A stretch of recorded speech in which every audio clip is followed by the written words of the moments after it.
بسم الله الرحمن الرحيم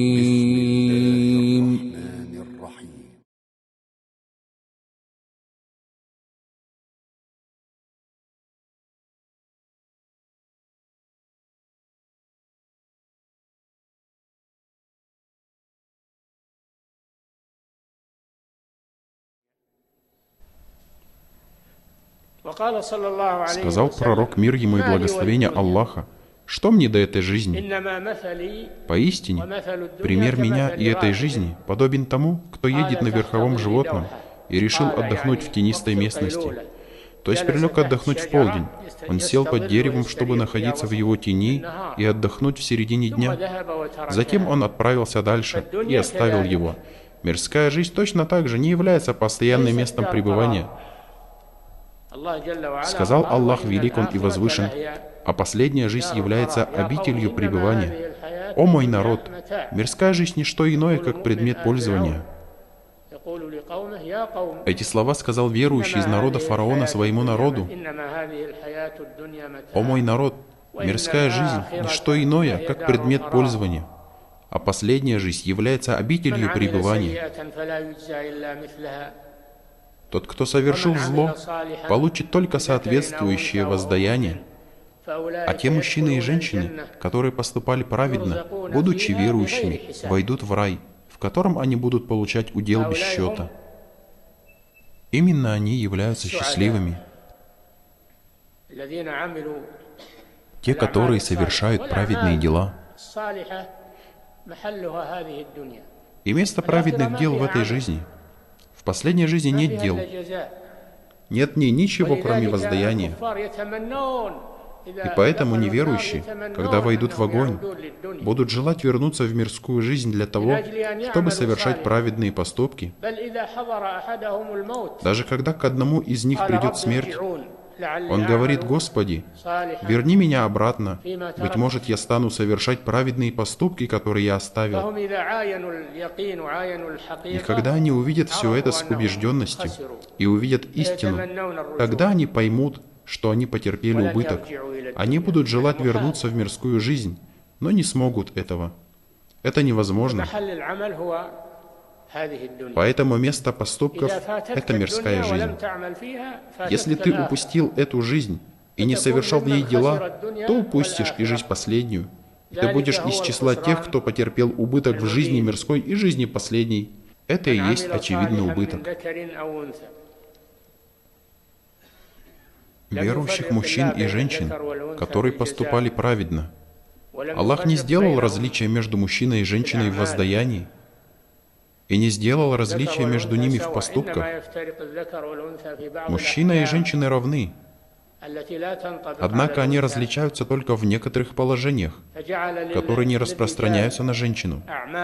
Аллах установил для мужчин дела и качества, которые подходят им и соответствуют им, и сделал для женщин дела мирской жизни. Дела мирской жизни только для женщин. Мужчины не берутся за выполнение женских обязанностей, как и женщины не берутся выполнять дела мужчин в этой жизни. А что касается дел последней жизни, то они равны. Верующих мужчин и женщин, которые поступали праведно. Верующих с этим условием. Потому что лицемер совершает дела. Однако он неверующий, его дела отвергнуты, и он будет находиться в самой низшей ступени огня, потому что он совершает дела только внешне. Когда они встречаются с вами, то говорят: «Мы уверовали». Совершать дела только внешне, совершать молитву, поститься и свидетельствовать, что нет божества достойного для поклонения, кроме Аллаха, и Мухаммад его посланник, для того, чтобы сохранить свою кровь и имущество и жить с людьми. Однако он не верует в сердце, и поэтому Аллах сказал, являясь верующим, с этим условием: верующих мужчин и женщин, которые поступали праведно, мы непременно одарим прекрасной жизнью. Это в мирской жизни. Он будет жить благой жизнью, прекрасной. со спокойным сердцем, и поэтому вы видите, что жизнь подчиняющихся Аллаху является прекрасной. Они больше, чем другие, обладают спокойствием, потому что истинное спокойствие — это спокойствие сердца, не спокойствие тела. Они испытывают спокойствие в их сердцах и живут с поминанием Аллаха. Они наслаждаются поминанием Аллаха Всемогущен и Велик. Они не наслаждаются страстями и прелестями жизни, развлечениями. Они наслаждаются поминанием Аллаха. Это является их счастьем. И поэтому говорят некоторые из них: если обитатели рая находятся в таком же положении, как и мы, то поистине они в благой жизни. Это по причине того, что они чувствуют из спокойствия, наслаждение от поклонения, наслаждение поминания в этой жизни. В то время как неверующие, даже если им дают все, что в этой мирской жизни, все наслаждения, то поистине они в трудностях и тревогах, потому что их сердца одиноки, да упасет нас Аллах.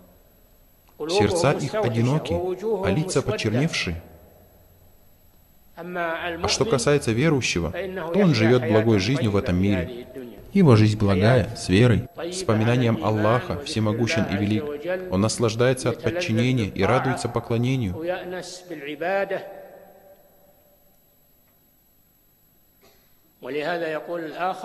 И поэтому говорит другой: те, кто жили в мирской жизни, покинули ее и не почувствовали самого прекрасного в ней. Спросили: а что же самое прекрасное в ней? Он сказал: поминание Аллаха Всемогущен и Велик.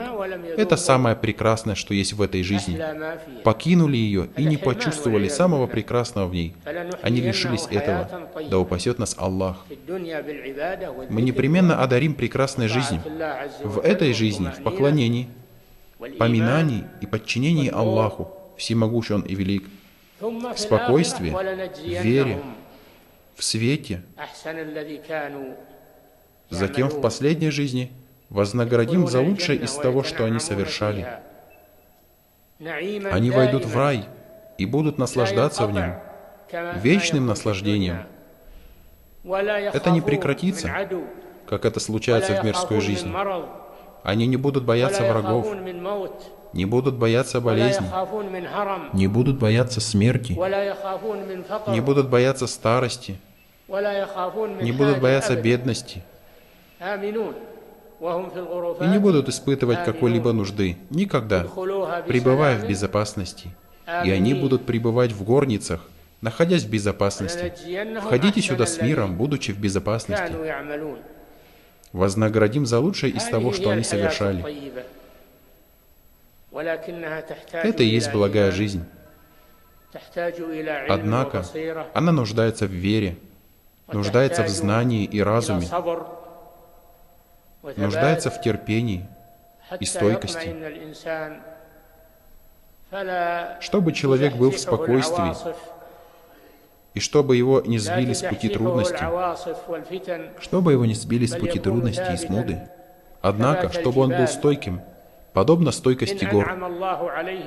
Если Аллах одаряет его милостью, он благодарит, а если испытывает его, то терпит. Это и есть верующий. А в последней жизни он приобретет вечное наслаждение и удовольствие, которое не прекратится, и он будет в безопасности от всех страхов и бед.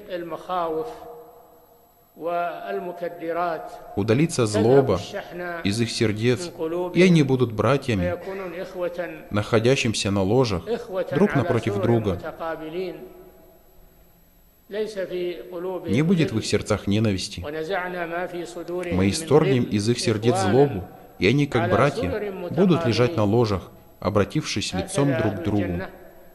Такими будут жители рая. Это и есть благая жизнь, жизнь счастливая.